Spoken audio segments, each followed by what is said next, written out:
रामगढ़ का उपचुनाव है और उपचुनाव को लेकर के क्या तैयारियां है आरजेडी का? बहुत बढ़िया संदेह है कि क्योंकि हम लोग एक दिन रामगढ़ गए थे तो जनता के बीच में जो भी मैसेज आ रहा था वो आरजेडी के चुनाव के ही लेकर के कि आरजेडी यहाँ पे चुनाव जीत रहा है। महिलाओं का तो बहुत बढ़िया सहयोग है क्योंकि कुछ महिलाएं रामगढ़ में और सारी पार्टियां दमखम लगा दी। कहां तक चुनाव के लिए आरजेडी तैयार है? आरजेडी क्या वहाँ कहेंगे रामगढ़ की जनता से आप? रामगढ़ की जनता से मैं आग्रह विनती करता हूँ कि रामगढ़ का उपचुनाव है और उपचुनाव को लेकर के क्या तैयारियां है आरजेडी का?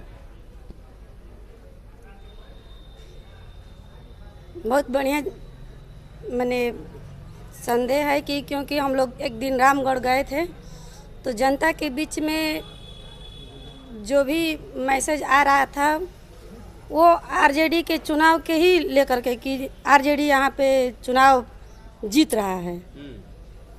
आरजेडी चुनाव जीत रहा है जी। आप कह रहे हैं कि लोग कह रहे हैं? जी, लोग कह रहे हैं। हमारे कहने से थोड़ी हो जाएगा। लोग के बीच में हम लोग गए थे, बातें विचारे होने से मैंने निकल कर आया कि नहीं आरजेडी वहाँ से चुनाव निकाल रहा है। लेकिन यहाँ तो परिवार चल रहा है, परिवारवाद चल रहा है, सब लोग एक ही परिवार से चुनाव लड़ रहे हैं। पिछला बार सांसद जो अभी बने सुधाकर जी, फिर उनका भाई लड़ रहे हैं। तो देखिए, राजनीतिक चुनाव मैदान में कोई भी अपना रहेगा, जैसे कि मेरे फादर जी तो कब नहीं चाहेंगे कि मेरा पुत्र लड़े, मेरी बहू लड़े, मेरी बेटी लड़े। ये तो खेती है। खेती है जी। महिलाओं का क्या सहयोग रहेगा? आप महिलाओं के लिए? जी, महिलाओं का तो बहुत बढ़िया सहयोग है क्योंकि कुछ महिलाएं तेजस्वी यादव के मैंने लेकर के कुछ महिलाएं मैंने कह रही थी कि नहीं, नौजवान युवक हैं, महिलाओं को बारे में वो सोचेंगे, नौजवान साथियों के बारे में वो सोचेंगे और हम लोग उनके साथ हैं। अगले 2025 में हम लोग चाहेंगे कि आरजेडी का सरकार बने। आरजेडी का सरकार बनना जी। क्या नाम हुआ आपका? मेरा नाम कृष्णावती देवी है, चौसा प्रखंड, जिला बक्सर, ग्राम पवनी। चलिए, बहुत बहुत धन्यवाद। अभी हमारे साथ वरिष्ठ नेता आरजेडी के सरोज राजभर जी जुड़ रहे हैं। जानेंगे सर, लगातार उपचुनाव है रामगढ़ में और सारी पार्टियां दमखम लगा दी। कहां तक चुनाव के लिए आरजेडी तैयार है? आरजेडी वहाँ आप भी देखे होंगे, आरजेडी पहले से ही चुनाव वहाँ जीतती आई है और गरीब गुरबा की पार्टी है और गरीबों के लिए ही काम करती है। लालू यादव राष्ट्रीय अध्यक्ष जो गरीबों के मसीहा कहलाते थे और उन्होंने जिस तरह से बिहार में काम किया और तेजस्वी जी ने जैसे 17 महीने में जितना नौकरी दे दिए हैं वो अभी बिहार सरकार में जो मुख्यमंत्री है वो 17 साल में नहीं दे पाए हैं।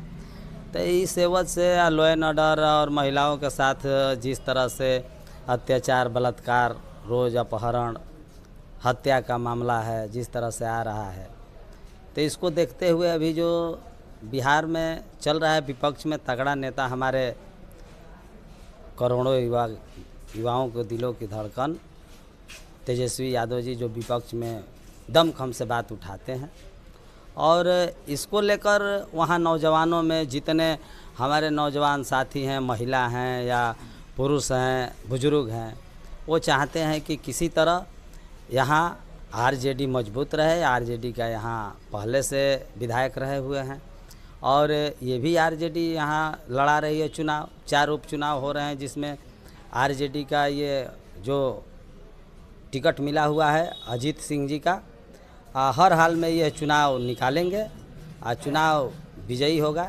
आरजेडी ही चुनाव जीतेगी। इस तरह से सभी पार्टियां अपना काम करती हैं, लेकिन सब पार्टियों में और ये अंतोगतवा चुनाव वहाँ ललटेन छापी चुनाव जीतेगी। लेकिन कहा जा रहा है कि किस तरह से तेजस्वी यादव को परिवारवाद कहा जा रहा है कि लगातार जो प्रदेश अध्यक्ष हैं उनके ही बेटे दोनों चुनाव लड़े। पिछले बार भी जो अभी सांसद बने हैं सुधाकर जी भी थे और अब फिर वो अपने बेटे के ही चुनाव लड़ रहे हैं। ऐसा क्या चीज़ है रामगढ़ में? नहीं, ऐसा चीज़ नहीं है। जिस तरह से वहाँ कैंडिडेट दिए गए हैं तो वहाँ लड़ने के लिए देखिए जिस तरह से राजनीति है और राजनीति में उनको दिया गया है टिकट, तो हम लोग कह रहे हैं परिवारवाद।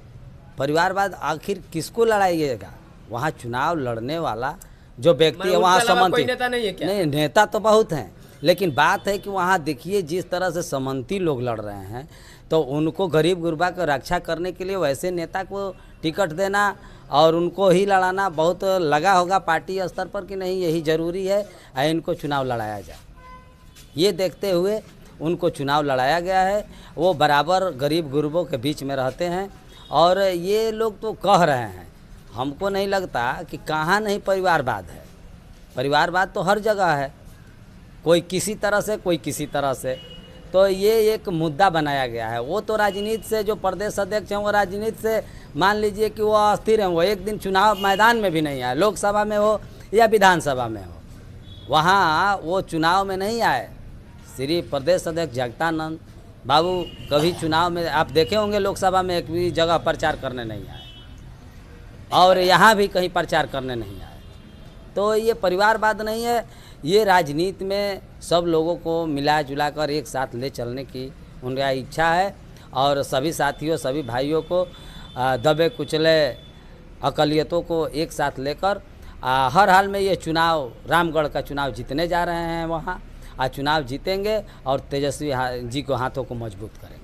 लेकिन एक बात आपने कहा कि 17 सालों में जो नहीं नीतीश कुमार कर पाए वो 17 महीनों में कर पाए तेजस्वी जी, लेकिन नीतीश कुमार जी का कहना है कि मेरे ही वजह से इतनी नौकरियां मिली, बस ढिंढोरा पीट रहे हैं तेजस्वी यादव। नहीं, इनके रीजन में आप मीडिया भाई हैं, आप जानते होंगे कि इनके पिछले कार्यकाल में कितने नौकरी मिली। जिस तरह से बीजेपी ने कहा कि मैं 2 करोड़ नौकरी दूंगा, लेकिन आप देख लिए 200 नौकरी नहीं मिल पाई।